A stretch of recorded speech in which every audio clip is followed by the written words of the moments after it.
Hello, എല്ലാവർക്കും നമസ്കാരം. നമ്മുടെ ഇന്നത്തെ ഒരു ക്ലാസ്സിലേക്ക് എല്ലാവരെയും ഹാർദവമായി സ്വാഗതം ചെയ്യുകയാണ്.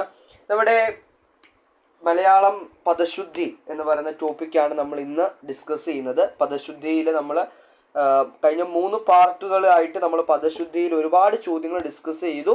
അതിലൊക്കെ ഉപരിയായിട്ട് ഇനിയും ഒരുപാട് ചോദ്യങ്ങൾ ഉണ്ട് നമ്മുടെ പദശുദ്ധിയിൽ നമുക്ക് ഡിസ്കസ് ചെയ്യാനായിട്ട്. അപ്പോൾ അതാണ് നമ്മൾ ഇന്നത്തെ ക്ലാസ്സിൽ ചെയ്യുന്നത്. പദശുദ്ധിയിൽ നമുക്ക് സ്ഥിരമായി വരുന്ന ഒരുപാട് ചോദ്യങ്ങളുണ്ട്, ഒരുപാട് വാക്കുകളുണ്ട്. അപ്പോൾ ആ വാക്കുകളൊക്കെ നമുക്ക് എന്ത് ചെയ്യണം, ഒന്ന് റെഡിയാക്കി വെക്കണം. അപ്പോൾ അതുകൊണ്ട് എന്ത് ചെയ്യുക, ഇന്നത്തെ ക്ലാസ് എല്ലാവരും കൃത്യമായി കാണുക. നമ്മൾ ഇന്നത്തെ ക്ലാസ്സിൽ പറയുന്ന ഓരോ വാക്കുകളുണ്ട്. അപ്പോൾ ആ വാക്കുകളെല്ലാം എങ്ങനെയാണത് എഴുതുന്നത്, എങ്ങനെയാണ് അതിൻ്റെ ശരിയായ രൂപം എന്നുള്ളത് നിങ്ങൾ നോട്ട് ചെയ്ത് വെക്കുക. അപ്പം നമ്മുടെ ഓരോ പദവും നമ്മൾ പറയുമ്പോൾ ആ പദം നിങ്ങളൊരു ബുക്കിലേക്ക് നിങ്ങൾ എന്താണ് നമ്പർ ഇട്ട് ആ ബുക്കിലേക്ക് നിങ്ങളത് എഴുതി വെക്കുക. ഇതൊക്കെ ഞാൻ വീണ്ടും പറയുകയാണ്, ഇതൊക്കെ എന്താണ് പ്രീവിയസ് ഇയറിൽ ചോദിച്ചിട്ടുള്ള ചോദ്യങ്ങളാണ്. അത് നിങ്ങൾ ഒരിക്കലും മറക്കരുത്. PYQ മാത്രമാണ് നമ്മൾ ഡിസ്കസ് ചെയ്യുന്നത്. അപ്പോൾ പ്രീവിയസ് ഇയറിൽ ചോദിച്ചിട്ടുള്ള ഒരുപാട് ചോദ്യങ്ങൾ നമ്മൾ ഇന്നത്തെ ക്ലാസ്സിൽ ഡിസ്കസ് ചെയ്യുന്നുണ്ട്. കൃത്യമായി ക്ലാസ് കണ്ട് നിങ്ങൾ ഈ പദങ്ങൾ എന്ത് ചെയ്യണം, ബുക്കിലേക്ക് നോട്ട് ചെയ്ത് വെക്കാൻ കൂടി നിങ്ങൾ മറക്കരുത്. അത് നിങ്ങൾ ഒരിക്കലും മറക്കരുത്, ഞാൻ ഒന്നുകൂടി പറയുകയാണ്. അപ്പം നമുക്ക് എന്ത് ചെയ്യാം, ക്ലാസ്സിലേക്ക് നേരെ ആരംഭിക്കാം. നമുക്ക് എന്ത് ചെയ്യാം, ഓരോരോ വാക്കുകളായിട്ട് നമുക്ക് എന്ത് ചെയ്യാം, ഇന്നത്തെ ക്ലാസ്സിൽ പദശുദ്ധിയിൽ നമുക്ക് എന്ത് ചെയ്യാം, പഠിക്കാം. ഓക്കെ, ആദ്യത്തെ വാക്ക് അങ്കുലീയം എന്ന വാക്കാണ്. നമ്മൾ ഇന്നത്തെ ക്ലാസ്സിൽ പഠിക്കുന്ന ആദ്യത്തെ വാക്ക് അങ്കുലീയം എന്ന വാക്കാണ്. അപ്പോൾ എങ്ങനെയാണ് അങ്കുലീയം എന്ന് എഴുതുന്നത് നോക്കൂ. എങ്ങനെയാണ് അങ്കുലീയം എന്ന് എഴുതുന്നത്? അങ്കുലീയം, അങ്കുലീയം. ഇങ്ങനെയാണ് അങ്കുലീയം എന്ന് എഴുതുന്നത്. അപ്പോൾ ഈ ഒരു വാക്കിൻ്റെ അർത്ഥം എന്താ അങ്കുലീയം എന്ന് പറഞ്ഞാൽ? അപ്പോൾ അങ്കുലീയം എന്നറിയണമെങ്കിൽ എന്താ അങ്കുലി എന്നറിയാവോ നിങ്ങൾക്ക്? അപ്പോൾ രണ്ടാമത്തെ വാക്ക് അങ്കുലി എന്ന് പറഞ്ഞാൽ എന്താണ്? അങ്കുലി. ഇത് പ്രീവിയസിൽ ചോദിച്ചിട്ടുള്ളതാണ്. അങ്കുലി ചോദിച്ചിട്ടില്ല, പക്ഷെ അങ്കുലീയം ചോദിച്ചിട്ടുണ്ട്. അങ്കുലി എന്ന് പറഞ്ഞാൽ വിരലാണ്, വിരൽ. അങ്കുലീയം അപ്പോൾ എന്താണ്? മോതിരമാണ്.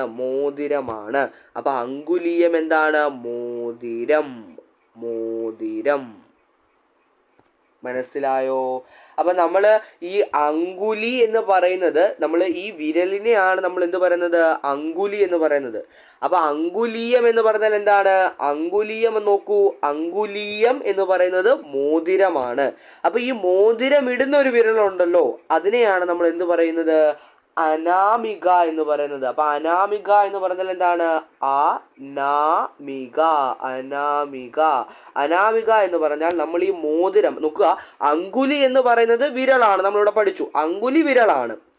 അങ്കുലീയം എന്ന് പറഞ്ഞാൽ എന്താണ്? മോതിരമാണ്. നമ്മൾ മോതിരത്തെയാണ് അങ്കുലീയം എന്ന് പറയുന്നത്. അപ്പൊ അനാമിക എന്താണ്?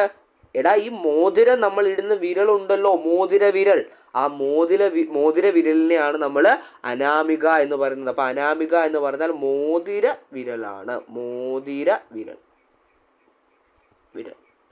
മോതിര വിരലിനെയാണ് നമ്മൾ അനാമിക എന്ന് പറയുന്നത്. അപ്പൊ 3 വാക്ക് നോക്കൂ, ഒറ്റയടിക്ക് നമ്മൾ പഠിച്ചു. അങ്കുലീയം എന്താണ്? മോതിരമാണ്. അങ്കുലി വിരലാണ്. അങ്കുലീയം എന്ന് പറയുന്നത് മോതിരമാണ്. അനാമിക എന്ന് പറയുന്നത് മോതിര വിരലാണ്. 3 വാക്കുകൾ റെഡിയല്ലേ? ചോദിച്ചിട്ടുണ്ട് കേട്ടോ.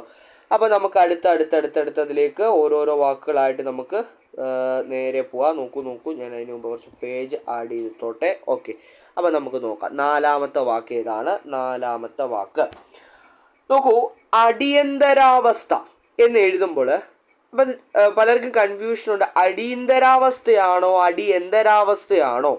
ചിലർ പറയുന്നത് കേട്ടിട്ടുണ്ട്, അടിയന്തരാവസ്ഥ എന്ന് പറയുന്നത് കേട്ടിട്ടുണ്ട്. തെറ്റാണ്. അടിയന്തരമായിട്ട് നടക്കുന്ന അടിയന്തരാവസ്ഥയാണ് അടിയന്തരാവസ്ഥ. അപ്പൊ അടിയന്തരാവസ്ഥ എന്ന് പറയുന്നത് എന്താണ്? അടിയന്തരമായിട്ട് നടക്കുന്ന അവസ്ഥ, അടിയന്തരാവസ്ഥ. അങ്ങനെയൊന്നും പറയരുത്, തെറ്റാണ്. നിങ്ങൾ എങ്ങനെ ഓർത്താൽ മതി? അടിയന്തരമായി നടക്കുന്ന ഒരു സംഭവം, ആ ഒരു അവസ്ഥ, അതാണ് അടിയന്തരാവസ്ഥ. ഒരുപാട് തവണ വന്നിട്ടുള്ള ഒരു പ്രീവിയസ് ക്വസ്റ്റ്യൻ ആണ്, നോട്ട് ചെയ്ത് പഠിക്കേണ്ടതാണ്. അടിയന്തരാവസ്ഥ എന്താണ്?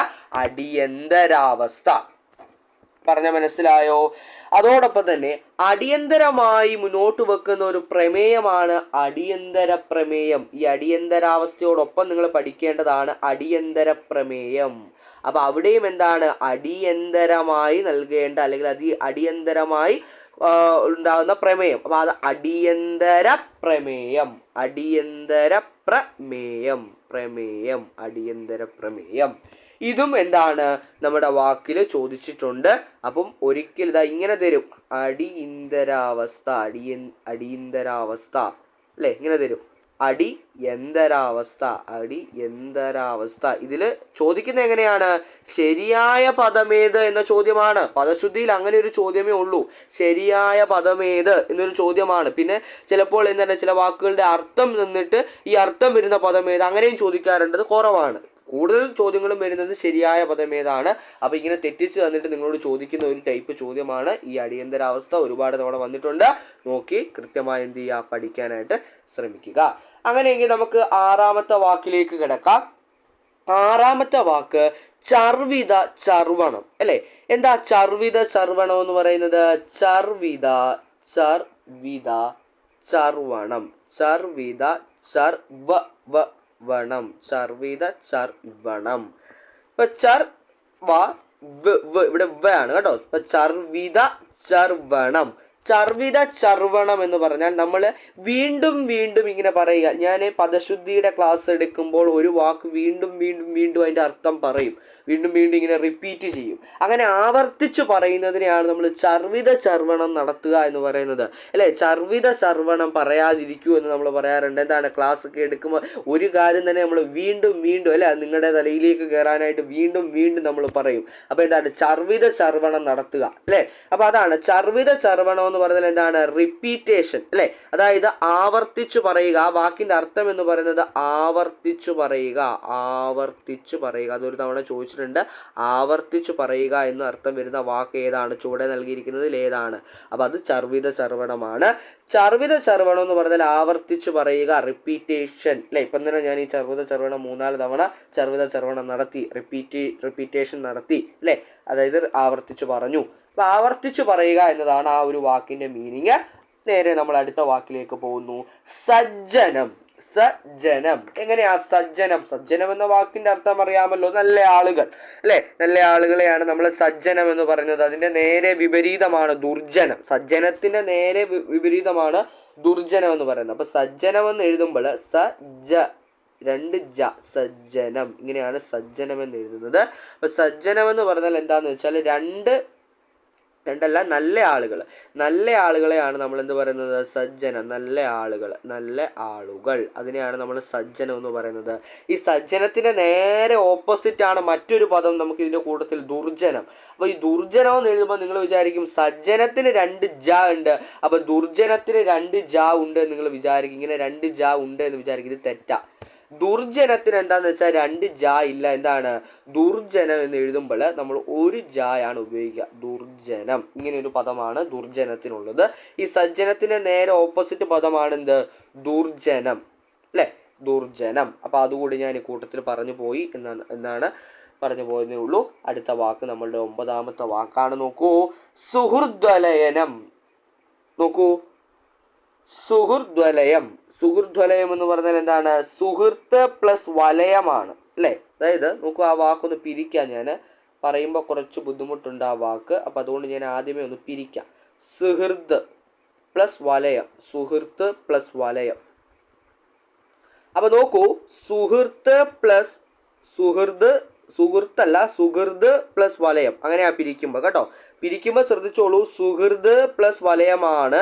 സുഹൃത് പ്ലസ് വലയം. സുഹൃത്തല്ല, സുഹൃത് പ്ലസ് വലയം കൂടി ചേരുമ്പോഴാണ് നോക്കൂ ദാ ഇങ്ങനെ ഒരു പദം. നോക്കൂ, സുഹൃദ്വലയം. നോക്കൂ, ഇങ്ങോട്ട് നോക്കുള്ളൂ, വാക്കൊന്ന് വായിക്കൂ ആദ്യം. സുഹൃദ്വലയം. സുഹൃദ്വലയം എന്ന് പറഞ്ഞാൽ എന്താ? എടാ, സുഹൃത്ത് പ്ലസ് വലയം, അതായത് ഒരു ഫ്രണ്ട് സർക്കിൾ. അതിനെയാണ് നമ്മൾ ഇംഗ്ലീഷ് പറയുകയാണെങ്കിൽ ഒരു ഫ്രണ്ട് സർക്കിൾ. ആ മീനിങ് ആ വരിക. പറയില്ലേ ഫ്രണ്ട് സർക്കിൾ. ആ ഫ്രണ്ട് സർക്കിളിന് നമ്മൾ മലയാളത്തിൽ പറയുന്ന പേരാണ് സുഹൃദ്വലയം. ഈ ദ പ്ലസ് വായാണ് ഈ സുഹൃദ് വലയം എന്ന് നമ്മൾ പിരിച്ചെഴുതുമ്പോൾ സുഹൃദ് പ്ലസ് വലയമാണ് കേട്ടോ. പിരിച്ചെഴുതിയിട്ട് നിങ്ങൾ ഇങ്ങനെയാണ് ആ വാക്ക് പിരിച്ചെഴുതിയിലൂടെ ഉണ്ടാകുന്നത് കേട്ടോ. പിരിച്ചെഴുത്ത് എന്ന് പറഞ്ഞൊരു ടോപ്പിക്ക് തന്നെ നമുക്ക് മലയാളത്തിലുണ്ട്. അപ്പം നമ്മളിത് ഡീറ്റെയിൽഡ് ആയിട്ട് പഠിക്കും. ഇപ്പം നിങ്ങൾ ഈ വാക്ക് ഒന്ന് സെറ്റാക്കി വെച്ചോ. സുഹൃദ്വലയം, സുഹൃദ്വലയം, സുഹൃത്തിൻ്റെ സുഹൃദ്വലയം, സുഹൃദ്വലയം. അപ്പൊ സുഹൃദ്വലയം എന്ന് പറഞ്ഞാൽ എന്താണ്? ഫ്രണ്ട് സർക്കിൾ അല്ലെ, ഫ്രണ്ട് സർക്കിൾ. അതിനെ നമ്മൾ ഇംഗ്ലീഷ് പദമാണ് ഫ്രണ്ട് സർക്കിൾ, അതിന്റെ മലയാളം പദമാണ് സുഹൃദ്വലയം. പഠിച്ചോ? ആ വാക്കൊന്ന് വായിക്കാനും അതോടൊപ്പം തന്നെ ആ വാക്കൊന്ന് എഴുതാനും നിങ്ങൾ എന്ത് ചെയ്തിരിക്കണം? തീർച്ചയായും നിങ്ങൾ പഠിച്ചിരിക്കണം. അപ്പോൾ അതാണ് സുഹൃദ്വലയം എന്ന് നമ്മൾ ഇങ്ങനെയാണ് എഴുതുന്നത്. സുഹൃദ് പ്ലസ് വലയമാണ് സുഹൃദ്വലയം. ഒന്നുകൂടി എഴുതാം, സുഹൃദ്വലയം, ദ്വലയം, സുഹൃദ്വലയം.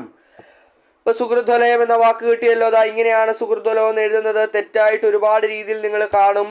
അതൊന്നും നിങ്ങൾ ടിക്ക് എഴുതരുത്. നിങ്ങളുടെ 4 ഓപ്ഷനിൽ സുഹൃദ്വലയം, ദ്വലയം, സുഹൃദ്വലയം, സുഹൃദ്വലയം. ഈ വാക്ക് നിങ്ങൾ അങ്ങ് പഠിച്ചു വെച്ചോളൂ. അപ്പോൾ ഓപ്ഷനിൽ കാണുമ്പോൾ നിങ്ങൾക്ക് നേരെ എന്ത് ചെയ്യാം? ആ ഓപ്ഷൻ ഏതാണോ, ഈ ശരിയായ ഓപ്ഷൻ ഏതാണോ അത് നിങ്ങൾക്ക് ടിക്ക് ചെയ്യാൻ പറ്റും. അപ്പോൾ ഈ വാക്ക് നിങ്ങൾ പഠിച്ചല്ലോ. ഇത് നിങ്ങൾക്ക് ഒരുപക്ഷെ നിങ്ങൾ ആദ്യമായിട്ട് കേൾക്കുന്നതായിരിക്കും. സുഹൃദ്വലയം ഒന്നും നിങ്ങൾ കേട്ടിട്ടില്ല അല്ലേ? അപ്പോൾ ഫ്രണ്ട് സർക്കിളിൻ എന്ന ഇംഗ്ലീഷ് പദത്തിൻ്റെ മലയാളമാണ് സുഹൃദ്വലയം. അപ്പം നിങ്ങളുടെ സുഹൃദ്വലയം അല്ലേ, ഇതൊക്കെ നമ്മൾ പറയാറുണ്ട്. നിങ്ങൾക്കും ഒരു സുഹൃദ്വലയമുണ്ട്, ഒരു ഫ്രണ്ട് സർക്കിൾ ഉണ്ട്. അതാണ് ആ വാക്കിൻ്റെ അർത്ഥം. കിട്ടിയല്ലോ? ഓക്കെ. അങ്ങനെയെങ്കിൽ നമുക്ക് 10ാമത്തെ പദത്തിലേക്ക് കിടക്കാം.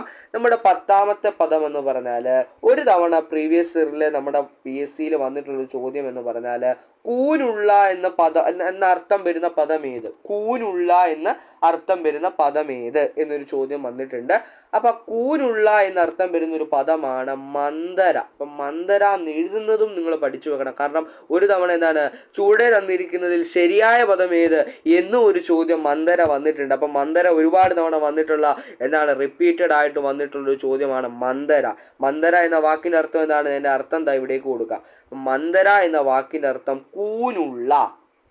രാമായണത്തിലെ ഒരു കഥാപാത്രത്തിന്റെ പേരാണ് മന്ദര. ആ കഥാപാത്രത്തിന്റെ പ്രത്യേകത എന്ന് പറഞ്ഞാൽ ആ കഥാപാത്രത്തിന് കൂനുണ്ടായിരുന്നു. അപ്പോൾ അത് നിങ്ങൾ ഓർത്താൽ മതിയാകും. മന്ദര, കൂനുള്ള എന്നർത്ഥം വരുന്ന ഒരു വാക്കാണെന്ത്? മന്ദര. കൂനുള്ള എന്നർത്ഥം വരുന്ന ഒരു വാക്കാണ് മന്ദര. അപ്പം നമ്മൾ നോക്കൂ, 9ാമത്തെ പദമായി സുഹൃദ്വലയം പഠിച്ചു. സുഹൃദ്വലയം പഠിച്ചു. ഇപ്പൊ ഇതാ മന്ദര. മന്ദര എന്ന് പറഞ്ഞാൽ കൂനുള്ള എന്ന രാമായണത്തിലെ ഒരു കഥാപാത്രം കൂടിയാണ് നമ്മൾ പഠിച്ചു. ഇനി നമ്മൾ പഠിക്കാൻ പോകുന്നത് നമ്മുടെ മലയാളത്തിന്റെ SCERT ടെക്സ്റ്റ് ബുക്ക് ഒന്ന് നോക്കുകയാണെങ്കിൽ അതിലൊരുപാട് കഥാപാത്രങ്ങളുണ്ട്. പുരാണവുമായി ബന്ധപ്പെട്ട് ഒരുപാട് കഥകളും അവിടെ ഒരുപാട് കഥാപാത്രങ്ങൾ നമുക്ക് പഠിക്കാനുണ്ട്. പക്ഷെ ആ കഥാപാത്രങ്ങളൊക്കെ നിങ്ങൾ എങ്ങനെയാണ് അവരുടെ പേരുകൾ കൃത്യമായി എഴുതുന്നത്, ശരിയായ രീതിയിൽ എഴുതുന്നത് എങ്ങനെയാണെന്ന് നിങ്ങൾ പഠിച്ചു വെക്കണം. തീർച്ചയായിട്ടും നിങ്ങൾ പഠിച്ചു വെക്കണം, അത് ചോദിക്കും. അപ്പോൾ അതിലേക്കാണ് നമ്മൾ കിടക്കാൻ പോകുന്നത്. നോക്കൂ, 11ാമത്തെ പദം ധൃതരാഷ്ട്രർ. ധൃതരാഷ്ട്രർ എങ്ങനെയാണ്? ധൃത ഒന്ന് എഴുതി നോക്കുവാണെങ്കിൽ നിങ്ങൾക്ക് കിട്ടും.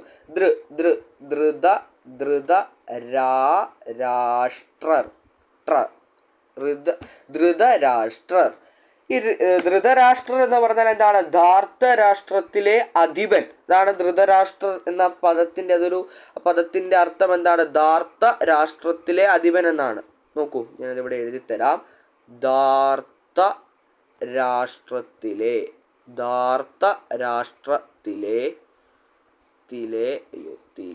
അധിപൻ. അപ്പൊ നോക്കൂ, ധാർത്തരാഷ്ട്രത്തിലെ അധിപനാണ് ധൃതരാഷ്ട്രർ. എങ്ങനെ എഴുതുന്നതെന്ന് മനസ്സിലായോ? ധൃതരാഷ്ട്രർ എന്ന് എങ്ങനെ എഴുതുന്നത്? ധൃതരാഷ്ട്രർ. അപ്പൊ ധൃതരാഷ്ട്രർ ഉണ്ട്. ധൃതരാഷ്ട്രർ നമ്മൾ കൃത്യമായിട്ട് എഴുതുന്നത് എങ്ങനെയാന്ന് പഠിച്ചു. അടുത്ത നോക്കൂ, അടുത്ത വാക്ക് 12ാമത്തെ വാക്ക് നോക്കൂ, ദുര്യോധനൻ. ദുര്യോധനൻ എന്ന് ദുര്യോധനൻ. ധനം എന്നെങ്ങനെ എഴുതുന്നത്? ദുര്യോധനൻ. ദുര്യോധനൻ. നോക്കൂ, ഇങ്ങനെയാണ് നിങ്ങളൊരു വാക്ക് പഠിക്കേണ്ടത്. എങ്ങനെയാണ് അത് കൃത്യമായിട്ട് എഴുതുന്നതെന്ന് ഇപ്പോൾ മനസ്സിലായോ?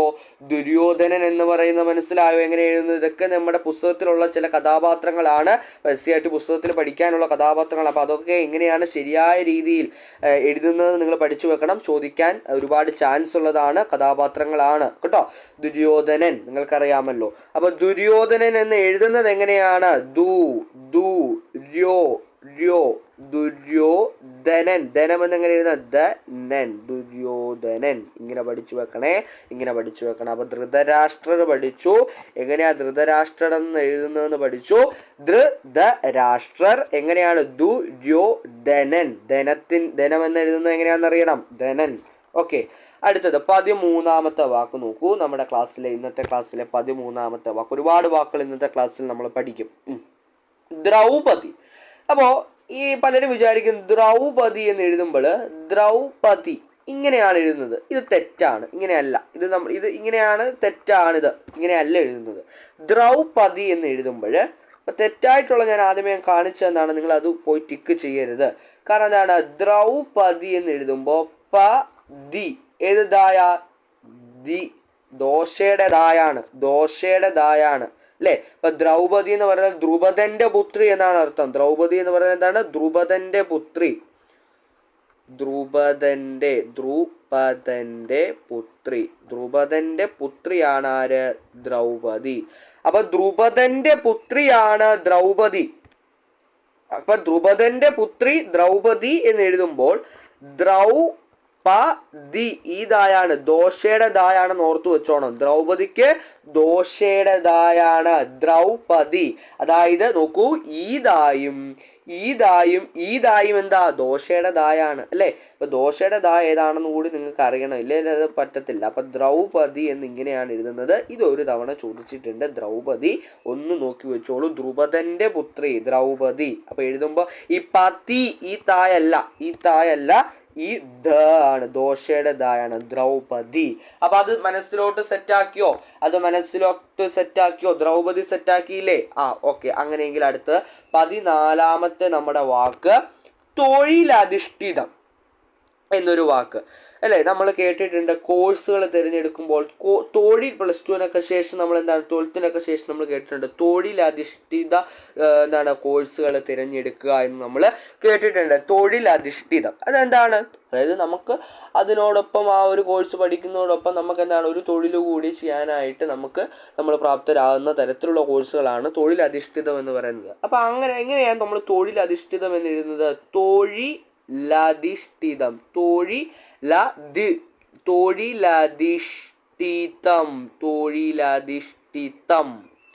പള്ളി അങ്ങ് പോയോ?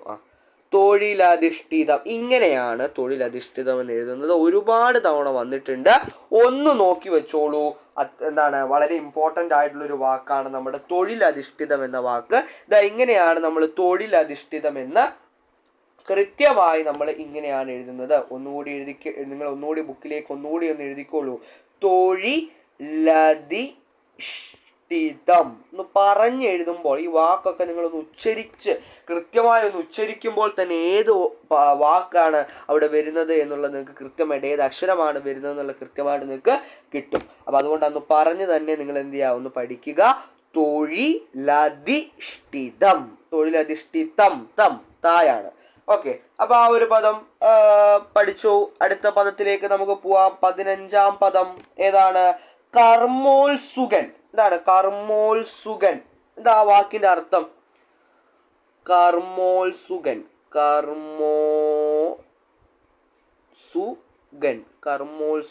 കർമ്മം. അതായത് നമ്മൾ ചില ആളുകളെ കണ്ടിട്ട് നമ്മളെപ്പോഴും അവരിങ്ങനെ ആ ഒരു വർക്കിലായിരിക്കും, എപ്പോഴും അങ്ങ് വർക്ക് ചെയ്യും അല്ലേ? എപ്പോഴും പ്രവൃത്തി ചെയ്യുന്നവർ, അല്ലെങ്കിൽ എപ്പോഴും ജോലി ചെയ്യുന്നവർ എന്നൊരർത്ഥമാണ് കർമ്മോത്സുകൻ എന്ന വാക്കിൻ്റെ അർത്ഥം. എപ്പോഴും ജോലി ചെയ്യുന്നവർ എന്നർത്ഥമാണ്.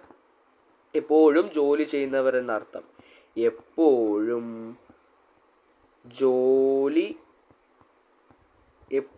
ജോലി ചെയ്യുന്നവർ. അപ്പം അതാണ് ആ പദത്തിൻ്റെ അർത്ഥം. കർമ്മോത്സുകൻ, എപ്പോഴും വർക്ക് ചെയ്തുകൊണ്ടിരിക്കും അല്ലേ? നിങ്ങളിപ്പോൾ ഈ ക്ലാസ് കാണുമ്പോൾ നിങ്ങൾ എപ്പോഴും വർക്ക് ചെയ്തുകൊണ്ട് ഇപ്പോഴും ഒരു എക്സാം ക്രാക്ക് ചെയ്യാനായിട്ട് നിങ്ങൾ എപ്പോഴും വർക്ക് ചെയ്ത് കർമ്മോത്സുകന്മാരായി നിൽക്കണം എന്ന് ഞാൻ പറയും. എന്താണ് എപ്പോഴും നിങ്ങൾ എന്ത് ചെയ്യണം, ഈ ഒരു നിങ്ങൾ ഉദ്ദേശിക്കുന്ന എക്സാം ക്രാക്ക് ചെയ്യാൻ നിങ്ങൾ കർമ്മോത്സുകനായിട്ട് നിൽക്കണമെന്നല്ലേ. അപ്പോൾ ആ വാക്കിൻ്റെ അർത്ഥം എന്താണ്? എപ്പോഴും നിങ്ങൾ വർക്ക് ചെയ്യണം, എപ്പോഴും നിങ്ങൾ ജോലി ചെയ്യാനായിട്ട് എപ്പോഴും പ്രവൃത്തി ചെയ്യുന്നവർ എന്നർത്ഥമാണ് കർമ്മോത്സുകനുള്ളത്. അപ്പം കർമ്മം എന്ന് എഴുതുമ്പോൾ നമുക്ക് വേണമെങ്കിൽ ഇതും ശരിയാ, കർമ്മോ, രണ്ട് ഇമ്മ, കർമ്മോത്സുകൻ, ഇതും ശരിയാണ് കേട്ടോ, ഇതും ശരിയാ, ഇങ്ങനെയും എഴുതാം. ഇതും എന്താണ്? ശരിയാണ്, ഇതും ശരിയാണ്. കാരണം കർമ്മം എന്ന് എഴുതുമ്പോൾ, കർമ്മം എന്ന് എഴുതുമ്പോൾ നമ്മൾ ഇതും ശരിയായിട്ട് കണക്കാക്കാറുണ്ട്. രണ്ട് ഇമ്മ എഴുതിയാലും അതും ശരിയാണ്. അപ്പോൾ അതുകൊണ്ട് കർമ്മോത്സുകൻ എന്ന് എഴുതുമ്പോൾ പലർക്കും സംശയം വരും, രണ്ട് ഇമ്മ വേണ്ടേ എന്നിവിടെ ഒരു സംശയം വരും. രണ്ട് ഇമ്മ ഇല്ലെങ്കിലും പ്രശ്നമില്ല, രണ്ട് ഇമ്മ ഉണ്ടെങ്കിലും പ്രശ്നമൊന്നുമില്ല കേട്ടോ. അപ്പോൾ അതുകൊണ്ട് ഇത് രണ്ടും ശരിയാണ്, ഇങ്ങനെയും നമുക്ക് കർമ്മോത്സുകൻ എന്ന് എഴുതാം. അതോടൊപ്പം തന്നെ എന്താണ്, ഇങ്ങനെയും നമുക്ക് കർമ്മോത്സുകൻ എന്ന് എഴുതാം.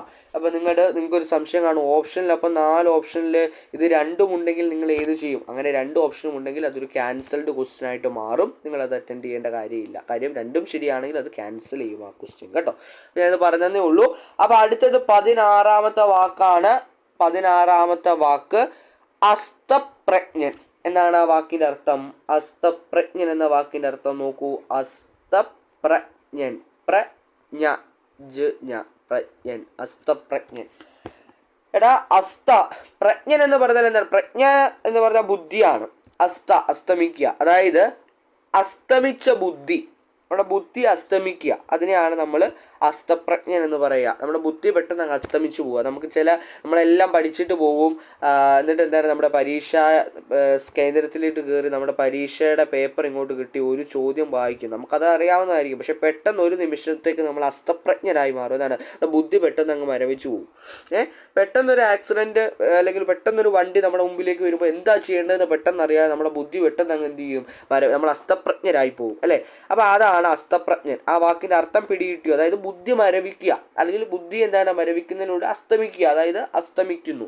അത് ഈ വാക്കിൽ തന്നെ ഈ വാക്കൊന്ന് രണ്ടാക്കി വായിച്ചാൽ നിങ്ങൾക്ക് ആ വാക്കിൻ്റെ അർത്ഥം കിട്ടും. അസ്തപ്രജ്ഞൻ, പ്രജ്ഞൻ ബുദ്ധി, അപ്പോൾ അസ്തമിക്കുക, ബുദ്ധി അസ്തമിക്കുക, അതാണ് അസ്തപ്രജ്ഞൻ. കിട്ടിയോ?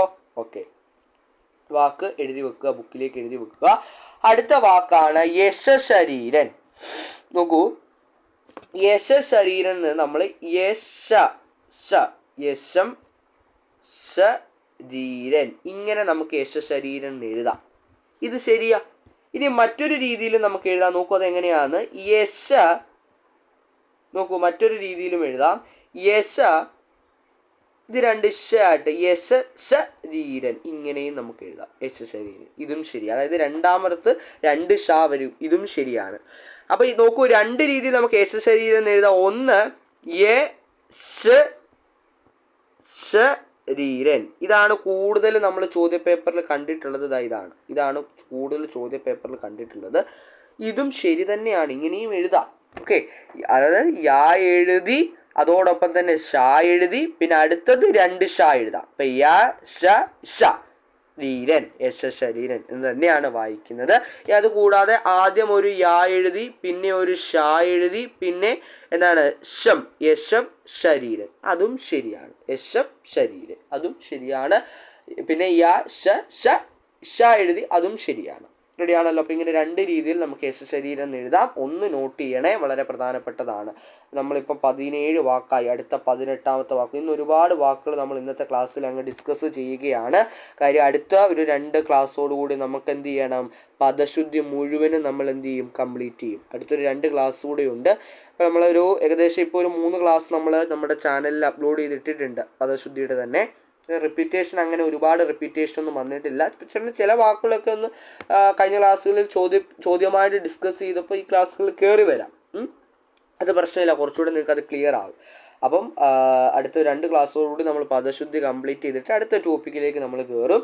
അപ്പോൾ കൃത്യമായിട്ട് നിങ്ങളത് ഫോളോ ചെയ്യുക, നോക്കൂ. അപ്പോൾ അടുത്ത വാക്കാണ് നമ്മൾ എന്താണ്, മോഡേണൈസേഷൻ എന്ന് ഇംഗ്ലീഷിലൊരു പദമുണ്ട്, മോഡേണൈസേഷൻ. അപ്പോൾ അതിൻ്റെ മലയാളം പദം എന്താണ്? ചാനലിലൊക്കെ വരും, അത് പക്ഷേ എന്താണ്, തെറ്റാണ്. അതായത് മോഡേണൈസേഷൻ എന്ന പദത്തിൻ്റെ മലയാള പദം എന്ന് പറയുന്നത് ആധുനികീകരിക്കുക എന്നതാണ്. അതായത് നോക്കൂ, അതിൻ്റെ ഒരു പ്രശ്നം ഞാൻ പറഞ്ഞുതരാം.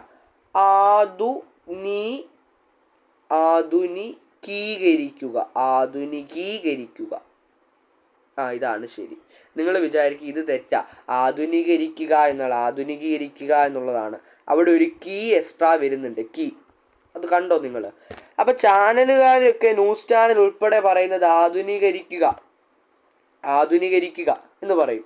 ഈ കീ അവരങ്ങ് വിഴുങ്ങും. അപ്പോൾ അത് തെറ്റാണ് ശരിക്കും. അങ്ങനെ ആധുനികരിക്കുക എന്നൊരു പദമില്ല, ആധുനികീകരിക്കുക എന്ന പദമാണ് ശരിയായിട്ടുള്ള പദം. അപ്പം ശരിയായിട്ടുള്ള പദം ഏതാണ്?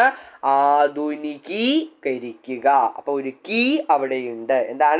ഒരു കീ അവിടെ കൃത്യമായിട്ടുണ്ട്. ആധുനികീകരിക്കുക. ആധുനികീകരിക്കുക.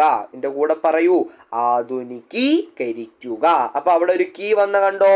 അപ്പൊ ഇതാണ് ശരിയായ പദം. ആധുനികരിക്കുക എന്നൊരു പദമൊന്നും ഇല്ല, അത് തെറ്റാണ്. നമ്മുടെ ന്യൂസ് ചാനൽ ഉൾപ്പെടെയുള്ള എടുത്തു നോക്കുമ്പോൾ അങ്ങനെയൊക്കെ അവർ പറയും, പക്ഷെ അത് തെറ്റായിട്ടുള്ളൊരു പദമാണ്. ശരിയായിട്ടുള്ള മോഡേണൈസേഷൻ എന്നാണ് അതിൻ്റെ ഇംഗ്ലീഷ് കേട്ടോ. അതിൻ്റെ അർത്ഥം എന്ന് പറഞ്ഞാൽ മോഡേണൈസേഷൻ എന്നാണ് കേട്ടോ. ഓക്കെ, അപ്പം അതാണ് ആധുനികീകരിക്കുക. റെഡിയാണോ? അങ്ങനെയാണെങ്കിൽ നമുക്ക് അടുത്ത കുറച്ച് വാക്കുകളിലോട്ട് കിടക്കാം. നോക്കൂ, 19ാമത്തെ വാക്ക് ഏതാണ്? അസ്ഥിവാരം. നോക്കൂ, അസ്ഥിവാരം. ഇത് നമ്മൾ മുമ്പത്തെ ക്ലാസ്സിൽ ഒന്ന് ഡിസ്കസ് ചെയ്ത് ഓർമ്മയുണ്ടോ? അസ്ഥിവാരം. ഇങ്ങനെയാണ് അസ്ഥിവാരം എന്ന് എഴുതുന്നത്. ഈ അസ്ഥിവാരം എന്ന വാക്കിന്റെ അർത്ഥം അടിത്തറ എന്നൊരു അർത്ഥമാണ് കേട്ടോ. അടിത്തറ എന്നൊരു അർത്ഥമാണ് വരിക. അടിത്തറ എന്നുള്ള ഒരു അർത്ഥം വെച്ചാണ് നമ്മൾ അസ്ഥിവാരം എന്ന് പറയുന്നത്. അസ്ഥിവാരം എന്ന വാക്കിന്റെ അർത്ഥം അടിത്തറ എന്നാണ്. അതോടൊപ്പം തന്നെ ഇതുപോലെ തന്നെയാണ് അസ്തിത്വം എന്ന് പറഞ്ഞാലും അടിത്തറ എന്ന് തന്നെയാണ് കേട്ടോ. അസ്തിത്വം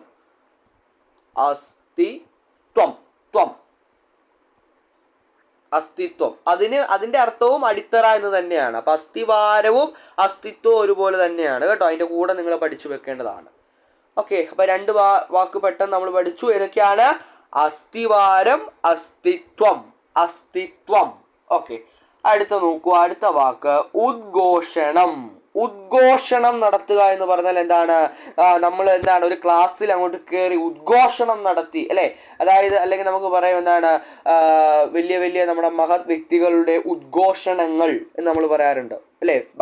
മഹത് വ്യക്തികളുടെ ഉദ്ഘോഷണം. അപ്പൊ ഉദ്ഘോഷണം എന്ന വാക്ക് ഞാൻ ഇവിടെ എഴുതാതെ ഉദ്ഘോഷണം ആഘോഷം തന്നെ. ഉദ്ഘോഷണം എന്ന് പറഞ്ഞാൽ ഉറക്കെ പ്രഖ്യാപിക്കുന്ന കാര്യങ്ങളെയാണ് നമ്മൾ ഉദ്ഘോഷണം എന്ന് പറയുന്നത്. ഇപ്പൊ മഹത് വ്യക്തികളുടെ ഉദ്ഘോഷണങ്ങൾ എന്ന് പറഞ്ഞാൽ അവർ ഉറക്കെ പ്രഖ്യാപിച്ച കാര്യങ്ങൾ എന്നാണ്. റെഡിയല്ലേ? അപ്പൊ ഉദ്ഘോഷണം എന്ന വാക്കുണ്ട്. ഉദ്ഘോഷണം എന്താണ് വാക്ക്? ഉദ്ഘോഷണം. നോക്കൂ, ഉദ്ഘോഷണം. അപ്പൊ ഉദ്ഘോഷണം എന്ന് പറഞ്ഞാൽ ഉറക്കെ പ്രഖ്യാപിക്കുന്ന കാര്യങ്ങൾ. ഉറക്കെ പ്രഖ്യാപിക്കുന്ന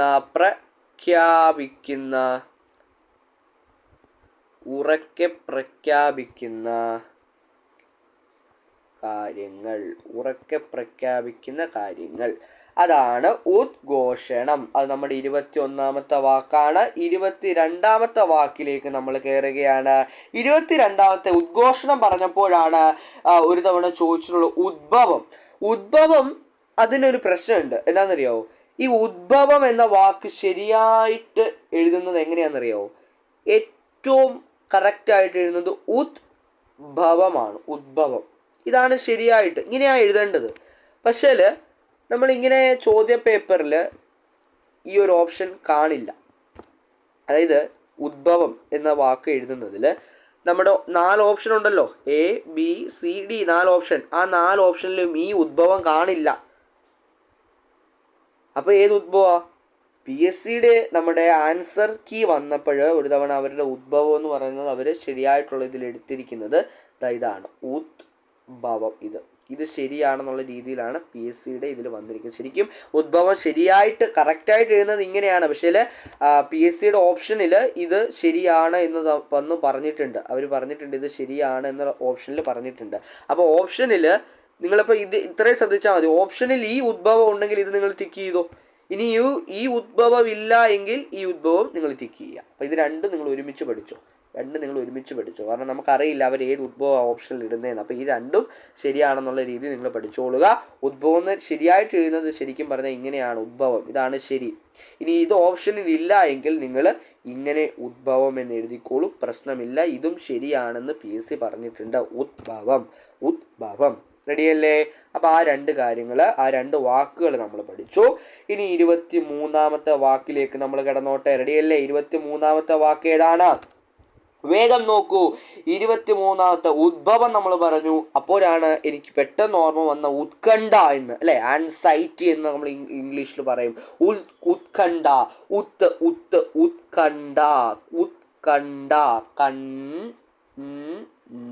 ഉത്കണ്ഠ. ഇങ്ങനെയാണ് നമ്മൾ എന്ത് എഴുതുന്നത്? ഉത്കണ്ഠ എന്ന് എഴുതുന്നത്. മനസ്സിലായോ? ഉത്കണ്ഠ, ആൻസൈറ്റി എന്നൊക്കെ ഒരു മീനിങ് ആണ് ഈ ഉത്കണ്ഠ എന്ന വാക്കിന്. മനസ്സിലായോ എങ്ങനെയാ ഉത്കണ്ഠ എന്ന് എഴുതുന്നതെന്ന്? ഇങ്ങനെയാണ് ഉത്കണ്ഠ എന്ന് എഴുതുന്നത്. ഒന്നുകൂടി ഞാൻ കാണിച്ചു തരാം. ഉത്കണ്ഠ, അവിടെ ഉണ്ട്.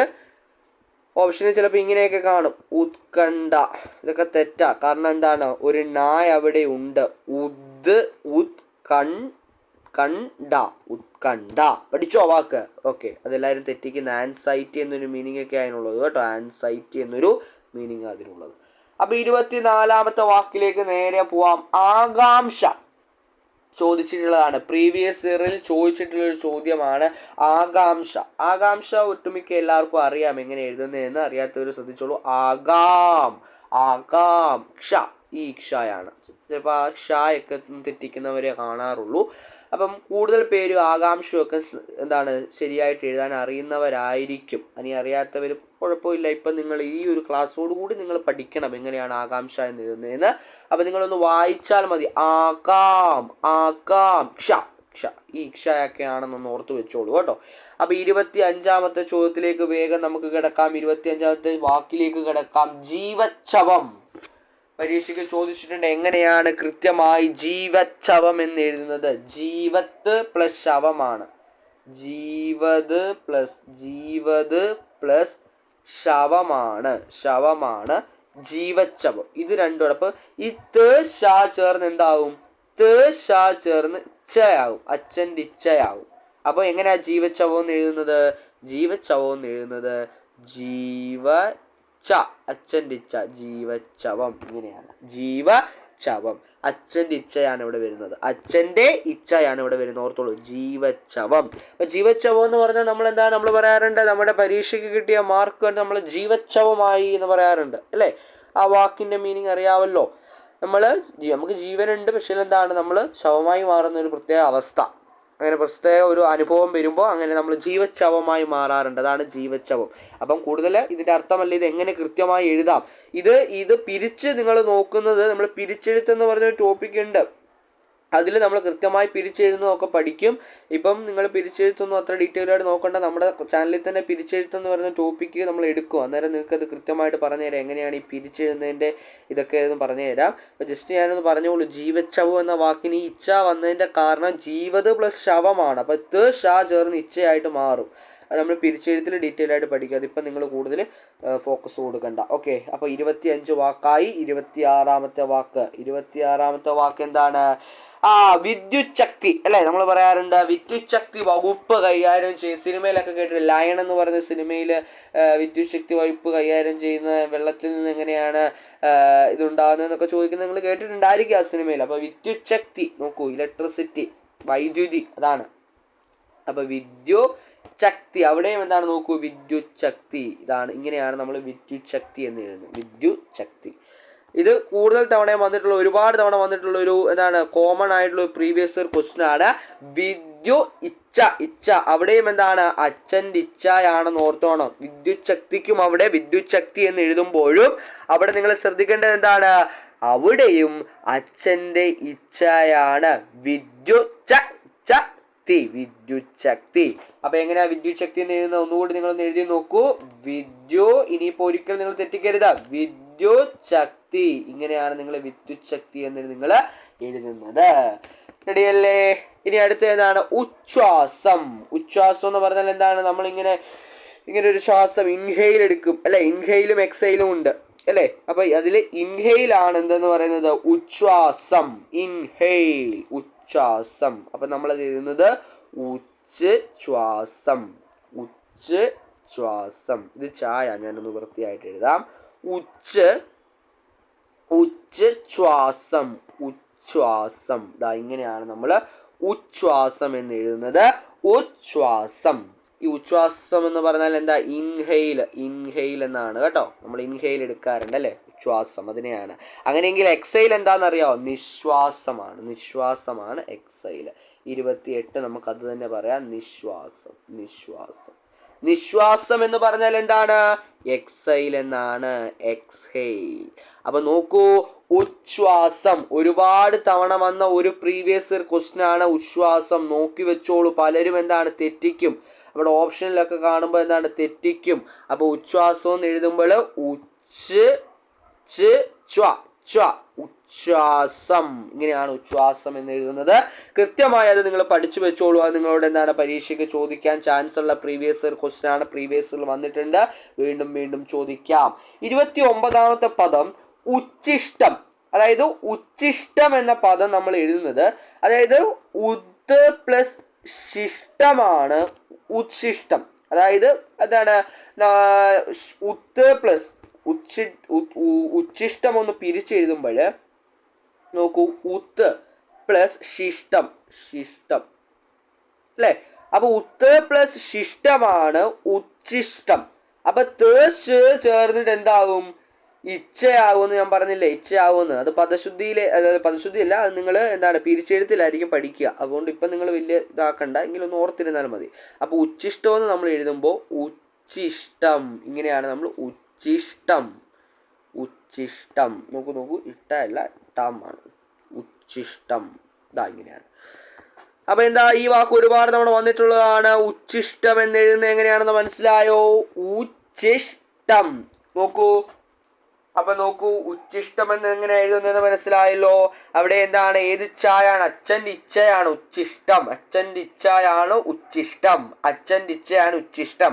അതെങ്ങനെയാ ഈ ഇച്ഛ ഇവിടെ വന്നതെന്ന് വരെ ഞാൻ ഇവിടെ ഇത് കൊടുത്തിട്ടുണ്ട്. അപ്പൊ നിങ്ങൾക്ക് അത് നോക്കാം. പിന്നെ ഈ വാക്കുകളൊക്കെ നമുക്ക് വീണ്ടും നിങ്ങൾ വിചാരിക്കും, ഇപ്പൊ ഇനി ഇത്രയും വാക്കുകൾ നമ്മൾ എങ്ങനെ ഓർത്തു വെക്കുമെന്ന് നിങ്ങൾ വിചാരിക്കും. അതൊന്നും പ്രശ്നമില്ല.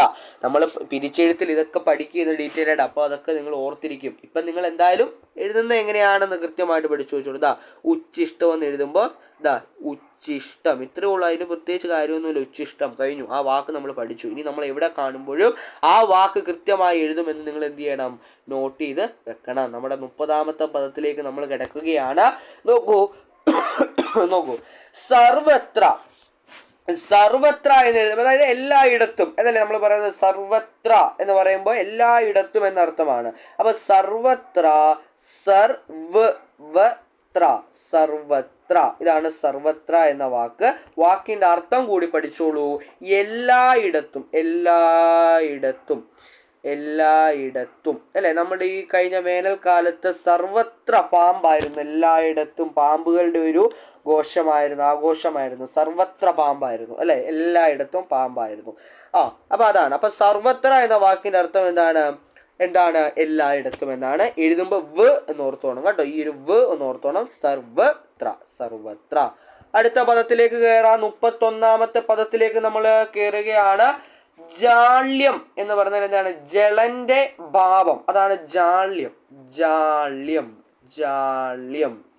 ജാള്യം എന്ന് പറഞ്ഞാൽ ജലന്റെ ഭാവം. അതായത് ജലൻ എന്ന് പറഞ്ഞാൽ എന്താണ്? നാണം കെട്ടവൻ. ആ നാണം കെട്ടവന്റെ ഭാവമാണ് ജാള്യന്റെ ഭാവം. നോക്കൂ, ജാള്യം എന്ന് പറഞ്ഞാൽ ജലന്റെ ഭാവം. ജലന്റെ ഭാവം. ജലന്റെ ഭാവം. ജാള്യം എന്ന് പറഞ്ഞാൽ ജലന്റെ ഭാവം. ഈ ജലൻ എന്ന് പറഞ്ഞാൽ എന്താണ്? നാണം കെട്ടവൻ. അപ്പൊ നാണം കെട്ടവന്റെ ഒരു ഭാവമുണ്ട്. നാണം കെട്ടവന്റെ ഭാവം. അതാണ് ജാള്യം. ഇപ്പൊ ഇവിടെ നിങ്ങൾ ഇത്രയും ഒന്നും ഡീറ്റെയിൽ ആയിട്ട് പഠിക്കേണ്ട. കാര്യം നിങ്ങൾ ഇത്ര ഓർത്താൽ മതി. ജാള്യത എന്നൊരു വാക്കില്ല. അങ്ങനെ ഒരു വാക്ക് തെറ്റാണ്. ഇപ്പൊ ചോദ്യത്തിൽ ഓപ്ഷനിൽ കാണും ജാള്യത. അപ്പൊ നമ്മൾ പറയാറുണ്ട് ജാള്യത എന്നൊക്കെ പറയാറുണ്ട്, എങ്കിലും അങ്ങനെ ഒരു വാക്കൊന്നും ഇല്ല. നമ്മൾ അനാവശ്യമായിട്ട് പല മലയാള വാക്കിലും നമ്മൾ ഉപയോഗിക്കും. അപ്പൊ അനാവശ്യമായിട്ട് ഉപയോഗിക്കരുത്. ജാള്യത എന്നൊരു വാക്കില്ല, പകരം ജാള്യമാണ്. ജാള്യം എന്ന് പറഞ്ഞാൽ ജലന്റെ ഭാവം. അതെന്താണെന്ന് ഞാൻ പറഞ്ഞു. 32ാമത്തെ വാക്ക് അനാവശ്യമായിട്ട് താ ഉച്ചരിക്കല്ലെന്ന് ഞാൻ പറഞ്ഞു.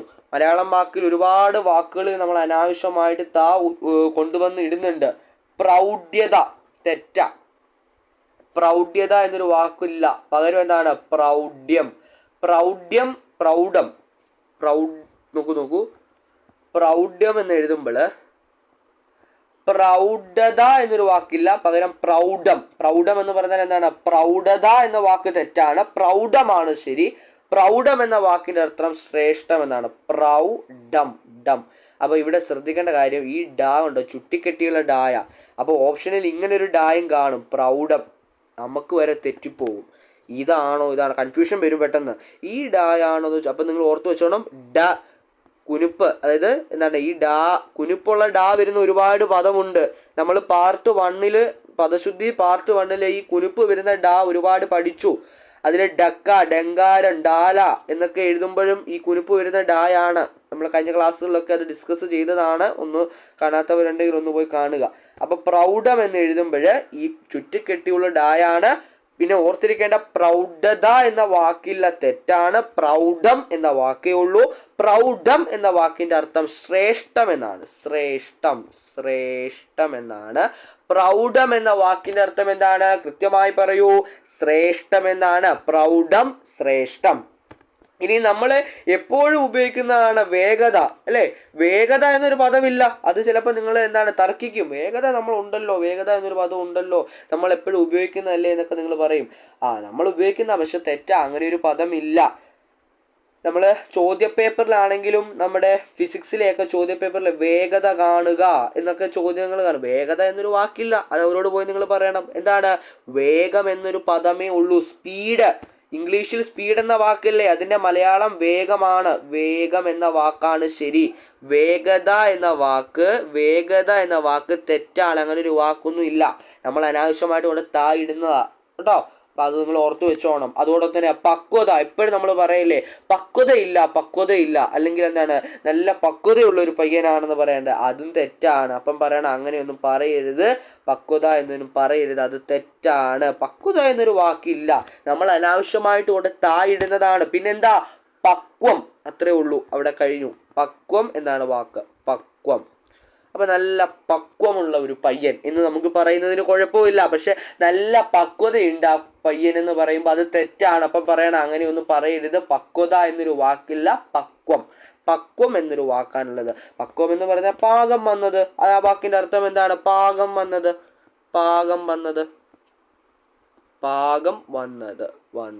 അത്രേ ഉള്ളൂ. അപ്പൊ പക്വതയില്ല, പകരം എന്താണ്? പക്വം. നിങ്ങൾ ബുക്കിലേക്ക് എഴുതുമ്പോൾ ഈ ശരിയായ പദങ്ങൾ മാത്രം എഴുതിയാൽ മതിയാവും. ഞാനിങ്ങനെ തെറ്റാണ് എന്ന് പറയുന്ന പദങ്ങൾ നിങ്ങൾ എഴുതരുത്. ഓക്കെ, കൃത്യമായിട്ട് ശരിയായിട്ടുള്ള പദങ്ങൾ ഒരു ബുക്കിലേക്ക് നിങ്ങൾ എഴുതി വെക്കുന്നുണ്ടെന്നാണ് ഞാൻ വിശ്വസിക്കുന്നത്. അതാകുമ്പോൾ നിങ്ങൾ ഇടയ്ക്കൊന്ന് മറിച്ച് നോക്കുമ്പോൾ നിങ്ങൾക്കത് കൃത്യമായി കിട്ടും. ഓക്കെ, അടുത്ത പദം നമ്മുടെ എത്രാമത്തെ പദമാണ്? 35ാമത്തെ പദം എന്ന് പറയുന്നത് നോക്കൂ. 35ാമത്തെ പദം എന്താണ്? അടിമത്തം. പലരും വിചാരിക്കും അടിമത്വം ആണ് എന്ന് വിചാരിക്കും. നോക്കുക, നമ്മൾ സംസ്കൃതത്തിൽ നിന്ന് ഒരുപാട് പദങ്ങൾ മലയാളത്തിലേക്ക് എടുത്തിട്ടുണ്ട്. അത്തരം പദങ്ങളിലാണ് നമ്മൾ ത്വം ഉപയോഗിക്കുന്നത്. അല്ലാത്ത ഒരു പദങ്ങളിലും നമ്മൾ ത്വം ഉപയോഗിക്കത്തില്ല. ഇപ്പം നോക്കൂ, അങ്ങനെ സംസ്കൃതത്തിൽ നമ്മൾ കടമെടുത്ത മലയാളത്തിലേക്ക് കടമെടുത്ത ഒരുപാട് പദങ്ങളുണ്ടെന്ന് ഞാൻ പറഞ്ഞല്ലോ. സ്ത്രീത്വം എന്നൊരു പദമുണ്ട്. അപ്പം അവിടെ ഈ ത്വം ഉപയോഗിക്കാം. പറഞ്ഞ മനസ്സിലായോ? അത് സംസ്കൃതത്തിൽ നിന്ന് നമ്മൾ കടമെടുത്തിട്ടുള്ളതാണ്. പക്ഷെ അടിമ എന്നൊരു വാക്ക് മലയാളത്തിലുള്ള പദമാണ്, ഒരു മലയാള പദമാണ് അടിമ. അപ്പൊ അടിമത്വം എന്ന് പറയുമ്പോൾ നമ്മൾ ഒരിക്കലും അടിമത്വം എന്ന് എഴുതിക്കൂടാ, അത് തെറ്റാണ്. അപ്പൊ ഓപ്ഷനിൽ കാണും ഇങ്ങനെ. അപ്പൊ നിങ്ങൾ അടിമത്വം എന്ന് കേട്ടിട്ടുണ്ടല്ലോ, പക്ഷെ അത് തെറ്റാ. അടിമത്തം ആണ് തം. കാരണം ഇതെന്താണ്? തം എഴുതാൻ കാര്യം എന്താ? ഇത് അടിമ എന്നൊരു വാക്ക്, അത് യഥാർത്ഥ മലയാള പദമാണ്. അതുകൊണ്ട് ത്വം അവിടെ ആവശ്യമില്ല, തം മതി. അടിമ തമ്മാണ്. കൃത്യമായി മനസ്സിലായല്ലോ? ത്വം ഇല്ല, തം. അടിമത്തം. അതോടൊപ്പം തന്നെ 36ാമത്തെ പദമായിട്ട് ഞാൻ പറയുന്നത് ഏതാണെന്ന് വെച്ചാൽ ഒരുപാട് തവണ നിങ്ങൾക്ക് കൺഫ്യൂഷൻ ആയിട്ടുള്ളത് ഒരു ചോദ്യമാണ്. അതായത് അതത്, നമ്മളെന്താ പറയുക, അതാത് സ്ഥാനത്ത് വെക്കണം. നീ എടുക്കുന്ന കാര്യങ്ങൾ അതാത് സ്ഥാനത്ത് വെക്കണം. നമ്മൾ പറയാറുണ്ട് അല്ലേ, പറയുമ്പം നമ്മൾ സംഭാഷണങ്ങളിൽ നമ്മൾ പറയാറുണ്ട് അതാത് സ്ഥാനത്ത്. അതാത് എന്നൊരു വാക്കില്ല, അതത്. അപ്പോൾ ഏതാ ശരി? അതത് എന്ന വാക്കാണ് ശരി. പക്ഷെ നമ്മൾ ഇങ്ങനെ എന്താണ് പറയാറുണ്ട്, അതാതെന്ന്. എടാ, ഈ അതത് പിന്നെ നമ്മൾ പറയാനുള്ള എളുപ്പത്തിന് അതാതെന്ന് ആയിപ്പോയതാണ്. അതൊക്കെ തെറ്റായിട്ടുള്ള പദം. ഇങ്ങനെ ഒരു പദമൊന്നും ഇല്ല, ഇങ്ങനെ ഒരു പദം ഇല്ല. പക്ഷെ ഓപ്ഷനിൽ നിങ്ങൾ കാണും. അപ്പം നിങ്ങൾ വിചാരിക്കും ശരിയാണല്ലോ, ഞാനിത് പറയാറുണ്ടല്ലോ. നിങ്ങൾ പറയുന്നത് പലതും തെറ്റാണ്. അപ്പോൾ അത് പദശുദ്ധി പഠിക്കുമ്പോൾ നിങ്ങളത് ക്ലിയർ ആവും. അപ്പോൾ അതത് എന്ന പദമാണ് ശരിയായിട്ടുള്ളത്. അതത് റെഡിയാണല്ലോ. അപ്പം എടുത്ത സാധനങ്ങൾ അതത് ഇടങ്ങളിൽ വെക്കുക. അതത് ഇടങ്ങളിൽ, അതതാണ് ശരി, നോർത്തു വെക്കണേ. ഇനി അടുത്തത്, ഈ അതത് പറഞ്ഞപ്പോഴാണ് അധപ്പതനം എന്ന് എഴുതുമ്പോൾ, അധപ്പതനം എന്ന് പറഞ്ഞാൽ എന്താണ്? നമുക്ക് അവിടെ മുതലാണ് അവൻ്റെ അധപ്പതനം ആരംഭിച്ചത്. വീഴ്ച എന്നൊരു അർത്ഥമാണ് അവിടെ വരുന്നത്. അപ്പം അധപ്പതനം എന്ന് നമ്മൾ എഴുതുമ്പോൾ ഈ ഒരൊറ്റ രീതിയാണ് അധപ്പതനത്തിനുള്ളത്. അധപതനം, പതനം, വീഴ്ച. അപ്പോൾ വീഴ്ച എന്നൊരു അർത്ഥമാണ് വരിക. വീഴ്ച എന്നൊരു അർത്ഥമാണ് അവിടെ അധപ്പതനം. ഇപ്പം ഇത് നോക്കുക, ഈ വിസർഗചിഹ്നം നോക്കുക. അധപ്പതനം, അധപ്പതനം. കൃത്യമായിട്ട് നോക്കണേ. ഇത് ഒരുപാട് തവണ വന്നിട്ടുള്ള പ്രീവിയസ് ഇയർ ക്വസ്റ്റ്യൻ ആണേ, ഒന്ന് നോട്ട് ചെയ്ത് വെച്ചോണേ. ഒരുപാട് തവണ വന്നിട്ടുണ്ട് അധപതനം. അപ്പോൾ അവിടെ നോക്കണം, ആ ചിഹ്നം നോക്കണേ. 38ാമത്തെ പദം നോക്കൂ, അധ്യാപകൻ എന്ന് എഴുതുമ്പോൾ നിങ്ങൾ കണ്ടിട്ടുണ്ട് അധ്യാപകൻ എന്ന് എഴുതുന്നവരുണ്ട്. ചിലപ്പോൾ ചിലവരെഴുതും നമ്മുടെ ബുദ്ധിയുടെ ഇദ്യയുണ്ട് ഇങ്ങനെ അധ്യാപകൻ എന്ന് എഴുതി. ഇതും നിങ്ങൾ കണ്ടിട്ടുണ്ടാവും, അധ്യാപകൻ. ഇത് രണ്ടും ശരിയാണ്. ഇത് തെറ്റാ എന്നൊന്നും പറയാൻ പറ്റില്ല. നമുക്ക് ഇങ്ങനെ രണ്ടിലും അധ്യാപകൻ എന്ന് എഴുതാം, അത് ശരിയാ. ബുദ്ധിയുടെ ഇദ്ദ ഉപയോഗിക്കാം, ദായും ഉപയോഗിക്കാം, പ്രശ്നമൊന്നുമില്ല. അത് രണ്ടും ശരിയാ കേട്ടോ. അപ്പോൾ പലർക്കും ഒരു കൺഫ്യൂഷൻ, അധ്യാപകനിൽ നിന്ന് ഇങ്ങനെ രണ്ട് രീതിയിലാണോ, ഇതിൽ ഏതാ ശരി? ഇത് രണ്ടും ശരിയാണ്. ഓക്കെ. അപ്പം 39ാമത്തെ പദം നോക്കൂ, അനന്തരവൻ. അപ്പം നോക്കൂ, അനന്തിരവൻ എന്ന് പലരും പറയുന്നത് കേട്ടിട്ടുണ്ട്. അനന്തിരവൻ, എൻ്റെ അനന്തിരവനാ എന്ന് കേട്ടിട്ടില്ലേ? തെറ്റാണ്, പറയരുത്. അനന്തരവൻ, അതായത് സഹോദരി പുത്രി, അതാണ് അനന്തരവൻ. അപ്പൊ എങ്ങനാ? അനന്തരവൻ.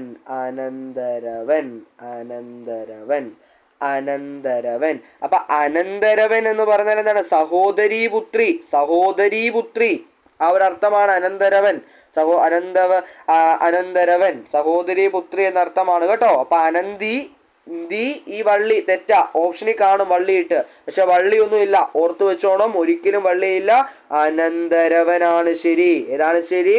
അനന്തരവൻ ശരിയായിട്ടുള്ള പദമാണ്. നമ്മുടെ 40ാം പദം ഞാൻ ഇവിടെ കൊടുക്കുന്നു, നോക്കൂ. അയ്യോ, ഇതെന്താണ്? ഓക്കെ. 40ാമത്തെ പദം നോക്കൂ, അനുഗ്രഹീതൻ. അനുഗ്രഹീതൻ എന്ന് എഴുതുമ്പോൾ നിങ്ങൾ ഒന്ന് ശ്രദ്ധിക്കണം. അനുഗ്രഹീതൻ എന്നാണ് എഴുതുന്നത്. നമ്മൾ പലരും തെറ്റിച്ചെഴുതാറുണ്ട്, പക്ഷെ ഇതാണ് ശരിയായിട്ടുള്ള പദം. അനുഗ്രഹീതനാണ്. അനുഗ്രഹീതൻ.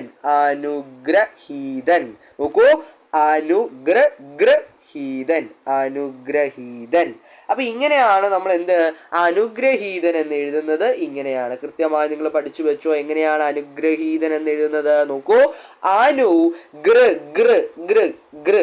ഗ്രഹം എന്നൊക്കെ എഴുതുന്നില്ലേ, അതേ ഇത് ഗ്രഹമൊക്കെ അനുഗ്രഹീതൻ. ഗ്രഹം എന്ന് ഓർത്താൽ മതി കേട്ടോ. അപ്പൊ അനുഗ്രഹീതൻ എന്ന് പറഞ്ഞാൽ നമ്മൾ ബ്ലെസ്ഡ് ആയിട്ടുള്ള ആള്, അതാണ് നമ്മൾ അനുഗ്രഹീതൻ. അനുഗ്രഹീത കലാകാരൻ, അനുഗ്രഹീത പാട്ടുകാരി. നമ്മൾ കൂടുതൽ നമ്മൾ പറയാറുണ്ട് ഗാനമേളയിലൊക്കെ പറയുമ്പോൾ എന്താണ്, ഇന്ന ട്രൂപ്പിന്റെ അനുഗ്രഹീത കലാകാരൻ എന്ന് പറയാൻ. അപ്പം അനുഗ്രഹീതൻ, ഇങ്ങനെയാണ് അനുഗ്രഹീതൻ എന്ന് എഴുതുന്നത്. റെഡിയാണല്ലോ. അടുത്തത് 41ാം പദം അപേക്ഷാ തീയതി. നമ്മൾ അപേക്ഷാ തീയതി എന്ന് എഴുതുമ്പോൾ നമ്മൾ അനാവശ്യമായി ദീർഘമിടണ്ട. അതായത് ഇത് തെറ്റാന്ന്. അപേക്ഷാ തീയതി, ഇങ്ങനെ ദീർഘത്തിന്റെ ആവശ്യമില്ല, അനാവശ്യമായി ദീർഘവും ഇടരുത്. പിന്നെന്താ വരിക? അവിടെ വരുന്നത് നോക്കൂ, ഇത്ത വരും. തീയതി, അപേക്ഷ തീയതി. ഇതാണ് ശരിയായിട്ടുള്ള പദം. അപേക്ഷ തീയതി, തീയതി. അതോടൊപ്പം തന്നെ നമ്മൾ എന്താണ് എളുപ്പത്തിൽ നമുക്ക് ശരിയാക്കാൻ പദം അല്ലെങ്കിൽ. അല്ലെങ്കിൽ എന്ന് എഴുതുമ്പോൾ അല്ലെങ്കിൽ, അല്ലെങ്കിൽ ഇങ്ങനെയാണ്. ഇല്ല വേണം, പലരും ഇങ്ങനെ എഴുതുന്നുണ്ട് അല്ലെങ്കിൽ. ഇത് തെറ്റാ. കാരണം എന്താണ്, ഇല്ല വേണം, ഒപ്പം എന്താണ് ഇതുകൂടെ വേണം, ചിഹ്നം കൂടി വേണം. അപ്പോൾ നോക്കൂ, അല്ലേ ലേ, അല്ലെങ്കിൽ. ഇങ്ങനെയാണ് അല്ലെങ്കിൽ എന്ന് നമ്മൾ എഴുതുന്നത്. 43-ാം പദം നോക്കൂ, അവധാനം.